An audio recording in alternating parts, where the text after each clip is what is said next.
नमस्कार, राष्ट्रहित कदम में आपका स्वागत है। आज मैं मौजूद हूँ दिल्ली सचिवालय के सामने, जहाँ पर आप मेरे पीछे देख सकते हैं दिल्ली सिविल डिफेंस बस मार्शल यहाँ पर अपना आंदोलन लगातार 51 दिन हो गए हैं दे रहे हैं। आप सामने देख सकते हैं कि दिल्ली सचिवालय के सामने जस्ट यहाँ पर भूखे प्यासे इस उम्मीद में बैठे हुए हैं कि कहीं ना कहीं दिल्ली सरकार से कोई ना कोई आएगा और इनकी बात सुनेगा, लेकिन अभी तक कोई भी नेता यहाँ पर उनकी बात सुनने के लिए मौजूद नहीं हुआ है। ऐसे में हम उनसे यहाँ पर बात करेंगे, जानने की कोशिश करेंगे कि वो राष्ट्रहित कदम के माध्यम से क्या क्या बातें अपने विचार रखना चाहते हैं और कैसे नौकरी पाना चाहते हैं। मैडम, आपका? मेरा नाम श्यामा देवी है। मैडम नमस्कार। आप यहाँ पर आज मौजूद हैं, क्या कारण है? 51 दिन जो है यहाँ पर लगातार धरना देते हुए हो गए हैं, क्या कहना चाहेंगे? कैसे 51 दिन आपके बीते हैं? मैडम ऐसे दिन बीते हैं जैसे कभी सीता के बीते थे ना, ऐसे हमारे दिन बीत रहे हैं। ठीक है, और इसका शर्म तो है नहीं कि बहन बेटियां महिला यहाँ रोड पर पड़ी हैं। क्या उन दिन से यहाँ इस खुले आसमान में हम सोते हैं? ठीक है, इसके नेता, इसने केजरीवाल ने, ना इसकी पार्टी, ना कोई नेता, ना पेता, कोई नहीं आने का हमारे तक भी खड़ा होया। अब भाई तुम कैसे रह रहे हो? मैडम हमें लोग कहते थे केजरीवाल की पुलिस, ठीक है, हमने तो इसका वादा पूरा निभाया, हमने तो इसका साथ पूरा निभाया, फिर इसने हमें नाव में आके छोड़ दिया। मरो, ठीक है, हमारे पेट में रोटी हो या ना हो, इनको हमारे से कोई मतलब नहीं। ठीक है, आने वाली सरकार आएगी तो इसको हमारी जरूरत पड़ेगी, ऐसी बात नहीं है, नहीं पड़ेगी, जरूरत पड़ेगी। फिर जितना हमारे पेट में दुख दर्द है ना, हम इस आने वाली सरकार को हम भी यही जुट दिखाएंगे जो आज हम यहाँ इस मोड़ पे लाकर खड़े कर रखे हैं। ठीक है मैडम, मेरी 30 साल हो गए मुझे इस महकमे में इनका काम करते करते। तो अब बताओ इस उम्र में मैं कहाँ जाऊँ? कोई फैक्ट्री वाला नहीं काम कराएगा। मैडम मैं 30 साल हो गए, 20 साल की भर्ती हुई थी मैं इसमें। ठीक है, और मुझे 30 साल हो गए, 50 साल 51 साल की बात होनी है।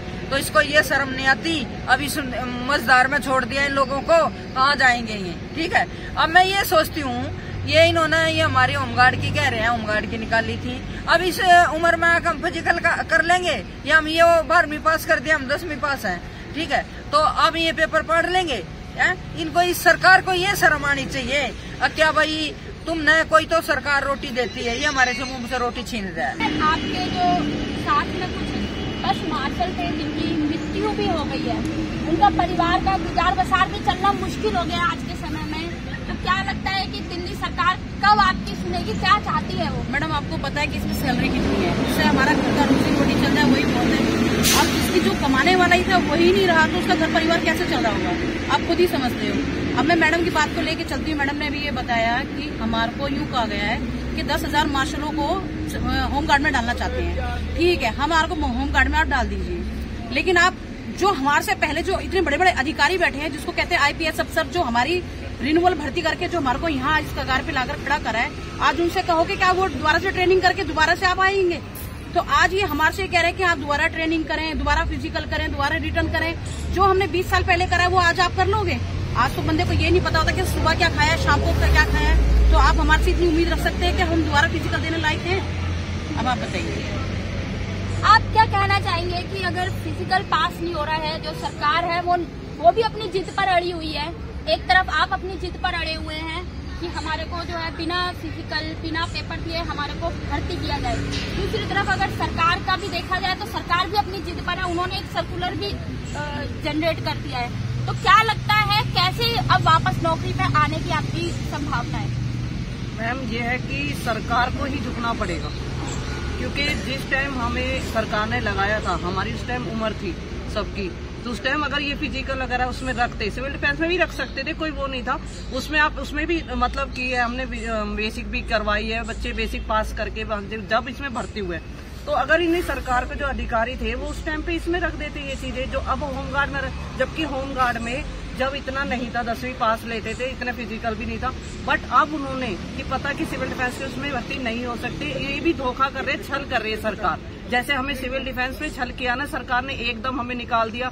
मैं पूछना चाहती हूँ उन अधिकारियों से, क्या वो अनपढ़ थे जिस टाइम सिविल डिफेंस को इन्होंने मार्शल भर्ती निकाली थी तो अनपढ़ बैठे थे क्या ये सारे अधिकारी जितने भी बैठे थे, तब इन्होंने क्यों नहीं देखा कि सिविल डिफेंस पढ़े हुए नहीं है, इसमें एक्टिव नहीं है, तो क्यों इन्होंने बस मार्शल लगाई? और जो महकमे में 15-15, 20-20 साल से जो ऑफिसों में लगाए हुए थे, तब अधिकारी क्या कर रहे थे, जब कहाँ थे? तो मैं कहती जब अधिकारी अनपढ़ थे, वो नहीं थे, तो वो अधिकारी अपना इस्तीफा दे दे, जिन्होंने हमारी जिंदगी बेकार करी है। तो जब हमारी जिंदगी बेकार हुई है तो एक आध इनका अफसरों का भी राइट बनता है कि जिन्होंने हमारी भर्ती करी। मैडम को 30 साल हो गए, मुझे भी 20 साल हो गए हैं इसमें, मैंने भी कई जगह ड्यूटियां दी हैं, लेकिन आज हमारे साथ क्या हो रहा है कि ड्यूटी देने के बहाने इन लोगों ने हमारे पास रोड पे बैठा दिया। तो इसका मतलब हम गलत हुए या वो सरकार गलत थी जिन्होंने हमारे को चुन के हमारे को ये नौकरी दी? आप क्या कहना चाहेंगे, जो आप ये धरना प्रदर्शन लगातार कर रहे हैं, राष्ट्र हित के अंदर में हो रहा है या उससे परे होकर लग रहा है? क्या लग रहा है आपको, कैसा राष्ट्र, कैसी सरकार? ये सरकार तो ऐसी होनी चाहिए जैसे कि बच्चे को लगा दिए, लगाने के बाद इन्होंने निकाल दिए, तो ये बहुत बड़ा अन्याय कर रहे हैं, जो रोड पे लाके छोड़ दिए। जिस टाइम जैसे कि वो बता रहे हैं एक्ट का, तो एक्ट का कहना है ना कि इसे होमगार्ड को होते हैं सारी चीज, उस तरह से इन्होंने लिए थे। बस ये है कि एक्ट के उदाहरण पे हटा रहे हमारे, तो ये एक्ट उनको दिखा नहीं था, उस टाइम दिखना चाहिए था ना। ये तो है नहीं अनपढ़ था, अंगूठा लगा रहे थे। डीएम, एसडीएम, आईसीडी, ये हमारे राहुल सुदन सर, ये सारे पढ़े लिखे थे, तो उस टाइम ये नहीं लगाते हमारे सिविल डिफेंस की तरफ से। देख लो आज की डेट में वो डायरेक्ट लगाते, भाई हम बस मार्शल निकाल रहे हैं, बस मार्शल में अपना लगाओ। लेकिन इन्होंने ये सिविल डिफेंस को जो लगाया है तो उनकी गलती है, ये सिविल डिफेंस का बस मार्शल की गलती है। तो जो हमें लगाए, जो इन्होंने इतना गलती की है, उनको इस्तीफा देना चाहिए। ये नहीं कि बस मार्शल को इस्तीफा देना चाहिए, बस मार्शल को यहाँ रोड पे बैठना चाहिए। अच्छा, बसों में या बुजुर्ग हैं, जो कुछ विकलांग हैं, उनकी मदद के तौर पर दिखाई दे रहे थे, लेकिन आज जो है स्थिति उसी तरीके से वापस से दिखाई दे रही है। क्या लगता है कितना सुधार हो सकता है अगर ये नहीं रखते हैं? तो उसमें मैम अगर ये नहीं रखते हैं ना, तो आज के टाइम पे देखा जाए ना, बस में बहुत ज्यादा तो लूटपाट भी हो रही है, जेब कतरे भी हैं काफी, और हम अपनी आंखों से खुद देखते हैं। ये कंडक्टर ड्राइवर के खुद ये चाकू वगैरह इनके गालों पे लग रहे हैं, किसी के पैरों पे लग रहे हैं, और इतना सरेआम अभी ये सीन हो रहा है। और जब हम बसों में मार सकते हैं ना, 50% क्राइम कम था, और जब से हटा दिया फिर वही क्राइम मुझे तो लग रहा है 2 गुना बढ़ गया। अब मैं इनसे यही कहना चाहूंगी, सरकार को इतना नजर नहीं आ रहा है। हम 51 डेज हो गए आज, यहाँ पे आम आदमी का एक चपड़ासी भी नहीं आया हमें देखने हम किस हालत में है, क्या है, धूप, गर्मी, सर्दी, बरसात, हम यहाँ पे बैठे रहते हैं। सरकार को नजर नहीं आता। बाकी अदर पार्टी हमारे बीच में आ रही है, वो हमें आके अपना वो आश्वासन दे रही है, लेकिन आम आदमी का एक चपरासी भी नहीं आया है। उन्होंने ये तक नहीं देखा है कि यहाँ ये क्यों बैठे हैं, किस हालत में बैठे हैं। और तो आपको क्या लग रहा है कि अभी जो आपको जो पार्टियां सपोर्ट कर रही है, चाहे वो बीजेपी की हो या कांग्रेस की हो, क्या लगता है कि नौकरी दिलाने में कितना आपका समर्थन में ये काम आएंगे? क्या आपको वापस नौकरी मिल जाएगी? सबसे पहले तो आपका धन्यवाद यहाँ आए, हमारी हालत जो इस हालत में है वो सरकार को बताए आगे, हमारी परेशानी दूर करें। और देखिए हमारा 51 डेज हो गया यहाँ बैठे बैठे, तो परेशानी काफ़ी आ रही है परिवार चलाने में, घर चलाने में। बच्चे स्कूल नहीं जा पा रहे, ट्यूशन नहीं जा पा रहे, घर का राशन पानी बहुत ही दिक्कत हो रही है। तो मैं यही चाहूँगी सरकार से, जो भी सरकार आ रही है अभी तक आश्वासन नहीं देकर जा रही है, ये नहीं करी कि आपकी नौकरी पे हम रोजगार वापस दे रहे हैं। और तो मैं यही चाहूँगी वो हमें रोजगार वापस दे, और हमारे पास जो वोट है जितनी 10,792 वोट, उनको हम लोग उन्हीं को देंगे। एक बार कैमरा जरा थोड़ा जूम कर हम अपने दर्शकों को भी दिखाना चाहेंगे किस तरीके से ये बस में जो है सरेआम,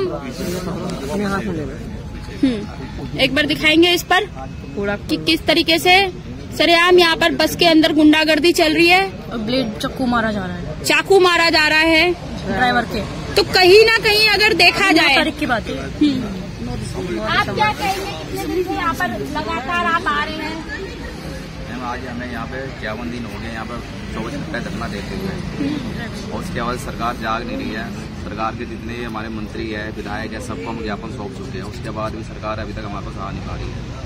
और अगर हम किसी विधायक पर जाते हैं तो कहता है मैं तो ये नहीं पता था आपको वहाँ धरना चल रहा है। तो कोई नहीं, आपको जब नहीं पता था उसका आप तो हमने आपको बता दिया तो है, उसके बाद भी कोई यहाँ पे आ नहीं पा रहा। और सरकार पता नहीं क्या सोच रही है, उसके बारे में पता नहीं कुछ।